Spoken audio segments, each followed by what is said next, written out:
It's time for another Mad Musings, because Imperial dictates demand so, and who am I to deny the demands of the Senate? That means this review is going to be all about FASA's far future RPG, Renegade Legion, Legionnaire. It's a one-book wonder that never got any supplements outside of a single adventure. It's not one they seem to be proud of, at least that's what I got when I brought it up, when talking to some friends from FASA. It had some merits, but it fell short because of a few mechanical issues. But let's get into that, as I'm Mr. Welch, and today we're going to be Space Romans. The Renegade Legions line was actually a series of interlinked games, with all but Legionnaire being a board game. The fleet combat game was Leviathan, tank combat was Centurion, fighter combat was Interceptor. That last one got turned into several computer games. You also had Prefect, which handled whole campaigns in a single setting. Then you had Legionnaire, published in 1990, and designed in part by the legendary Michael Stackpole and Bear Peters of Tunnels and Trolls fame. So you had some heavy hitters creating the RPG aspect of Renegade Legion, and the art inside was a who's who of FASA artists. The history of the game is mankind spread out all over the galaxy, conquering everyone it came across, much like the Imperium of Man did in 40k. However, the Renegade Legion setting uses a much safer FTL drive, which had its only drawback was it was dangerous if you used it continuously for too long. The Terran government encountered numerous alien races, including the Narum, which were a species that evolved similar to humans, so much so that you couldn't tell them apart without a genetic test. Mankind was taking over the galaxy when suddenly a plague erupts called the Snow Plague and proceeds to wipe out 80% of the human population.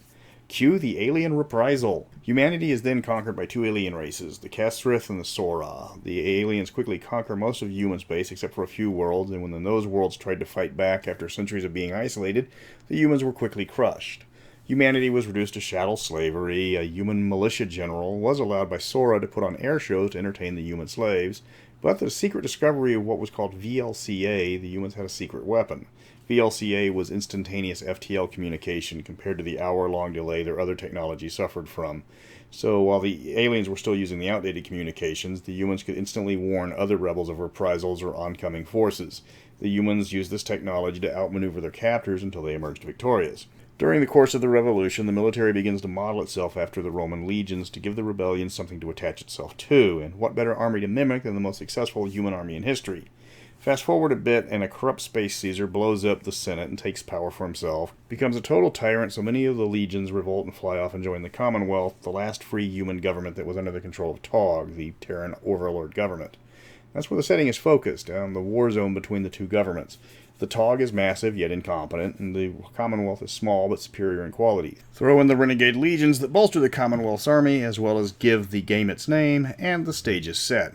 It's a very high-tech game. It's set in the year 6830. The game is very much about war, so the rules for combat and weapons are expansive, though the mechanics aren't dominated towards just fighting like MechWarrior was.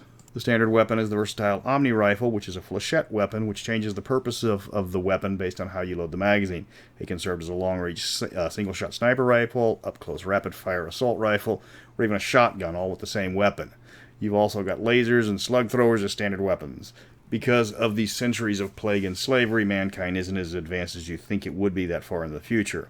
Though the tanks run on anti-grav platforms, and cloning is a time-consuming yet precise science now. Mechanically, the game runs on a D10 system with a stat plus skill variation. The actual dice rolling was rather unique and did stand out, with the point being to roll under your combined skill and stat total, but with each degree of difficulty adding an extra die to the roll.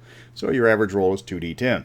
Hard roll is 3d10, a difficult roll is 4d10, and legendary is 5d10. Quick, simple, easy to learn. There's 8 statistics total, and your character generation is done by rolling 2d10 to determine your stats. Then you go into the past history system, lets your character begin with more experience than normal, but at the expense of either getting boring assignments, so you don't have to add much to your character, or you get to roll in almost impossible high-risk missions that can get you a ton of bonus experience before the game starts, but it will more than likely get you lowered stats and cybernetic limbs from all the injuries that you will sustain.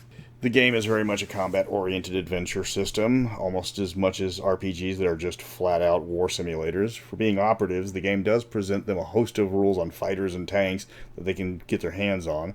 Most of the rules are about combat and dying, as the party is expected to play the part of saboteurs, spies, or special forces in the hope of bringing down Tog or conquering the Commonwealth.